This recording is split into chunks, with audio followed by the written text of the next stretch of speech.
समुद्री लुटेरों का स्वर्ग गिनी की खाड़ी। यहां चलती है सिर्फ पायरेट्स की हुकूमत। एक दौर था जब सोमालिया के समुद्री लुटेरे खबरों की सुर्खियां बटोरा करते थे।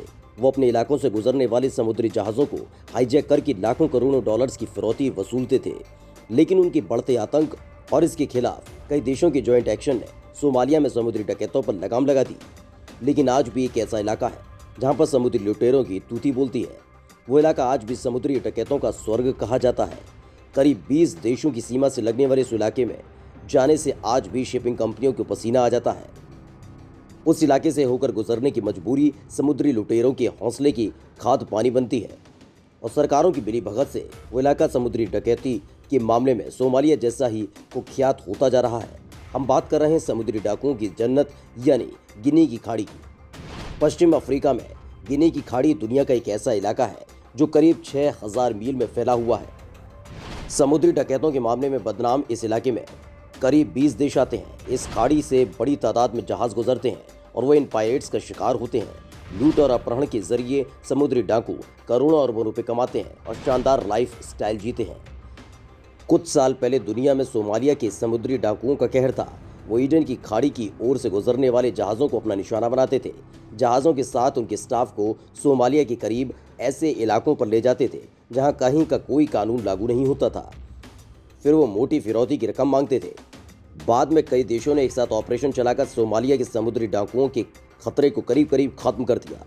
लेकिन अब गिनी की खाड़ी में पायरेट्स का जो खतरा पैदा हुआ है उसके सामने बड़ी बड़ी जहाज कंपनियां और देश लाचार महसूस कर रहे हैं। इन पर कैसे रोकथाम लगाई जाए ये किसी की समझ में नहीं आ रहा।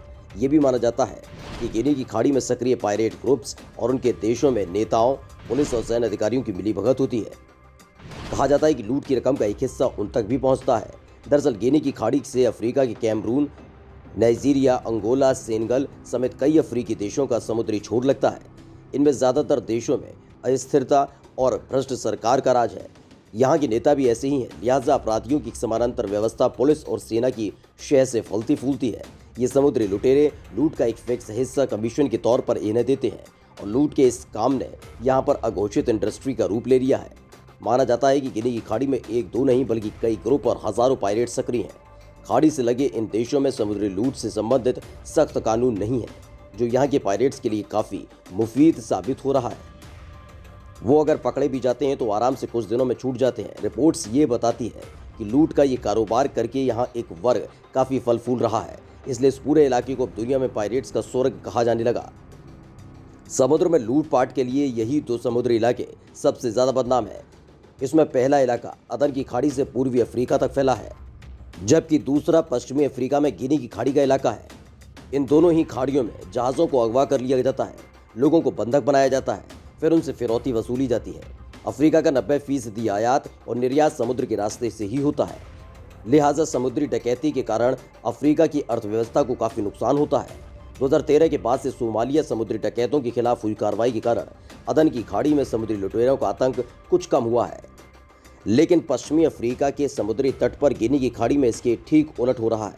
यह समुद्री डकैती की घटनाएं तेजी से बढ़ रही हैं। आज की तारीख में ये इलाका दुनिया में समुद्री लुटेरों का स्वर्ग बन चुका है। आंकड़ों के लिहाज से देखें तो गिनी की खाड़ी में 2015 में 54 समुद्री डकैती, 2016 में 95 और 2017 में समुद्री डकैती की 97 दर्ज की गई थी।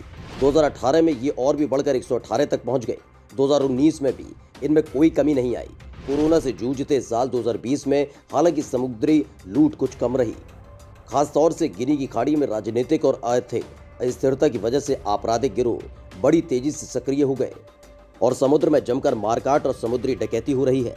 यहाँ पर एक सवाल उठ खड़ा होता है कि आखिर गिनी की खाड़ी में समुद्री डकैती का खतरा इतना ज़्यादा क्यों है? तो उसका जवाब भी जान लीजिए। दरअसल सेनेगल से अंगोला तक गिनी की खाड़ी का एक इलाका 6000 किलोमीटर की समुद्री सीमा में फैला हुआ है। इसके किनारे 20 देश साझा करते हैं। इस इलाके में द्वीप भी हैं और चारों तरफ से ज़मीन से घिरे हुए देश भी। इस समुद्री बेसिन के सामरिक और आर्थिक नज़रिए से भी बहुत अहमियत है।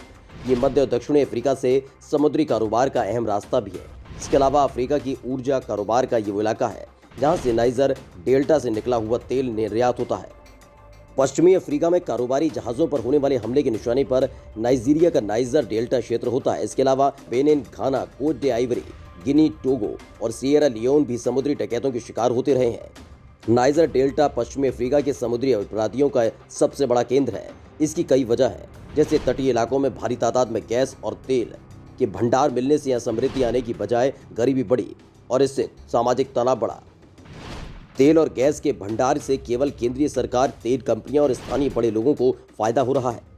इसलिए इस इलाके में टैंकर्स और पाइपलाइन से कच्चा तेल चुराने की घटनाएं बहुत हो रही हैं। इस चुराए हुए कच्चे तेल को अवैध रूप से चलाई जाने वाली रिफाइनरी में साफ किया जाता है। नाइजीरिया में कानून और व्यवस्था की हालत बेहद खराब है। भ्रष्ट अधिकारियों की बदौलत समुद्री डकैत चुराए हुए तेल को आराम से बाजार में बेच लेते हैं, जैसे Niger Delta Avengers, Niger Delta Greenland Mandate, Bakassi Striker Force और Movement for the Emancipation of Niger Delta. ये आतंकवादी संगठन इस इलाके में अपहरण और फिरौती वसूली जैसी घटनाओं को अंजाम देते हैं। अपहरण की ज्यादातर घटनाएं समुद्र तट से 15 से 20 समुद्री मील के दायरे में होती हैं। भ्रष्टाचार के अलावा बेरोजगारी भी गिनी की खाड़ी और खासतौर से नाइजर डेल्टा क्षेत्र में समुद्री डकैतों की बड़ी वजह है। काम नहीं होने के कारण लोग मुनाफे के लिए किसी भी हद तक चले जाते हैं। गिनी का भूगोल भी समुद्री अपराधियों को भागने और अपनी नावें छिपाने का मौका मुहैया कराता है। यहाँ का इलाका ऐसा है कि लूटा हुआ माल भी आराम से छिपाया जा सकता है, क्योंकि ये दलदली इलाका है।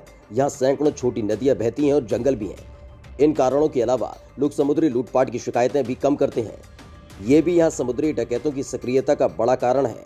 यहाँ के डकैत ज़्यादा स्मार्ट हैं, इंटरनेट और तकनीक का पूरा फायदा लेते हैं, इसलिए सर्विलांस सिस्टम को भी चकमा देने में माहिर हो जाते हैं।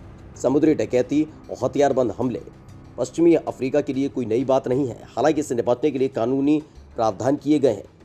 Yaounde code of conduct, gulf of Guinea commission जैसे अंतर्राष्ट्रीय संगठन भी बनाए गए हैं ताकि समुद्री लूटपाट से निपटा जा सके।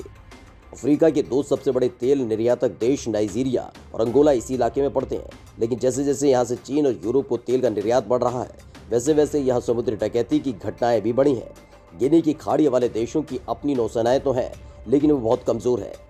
यही परिस्थितियां इस इलाके को समुद्री डकैतों का स्वर्ग बनाती हैं।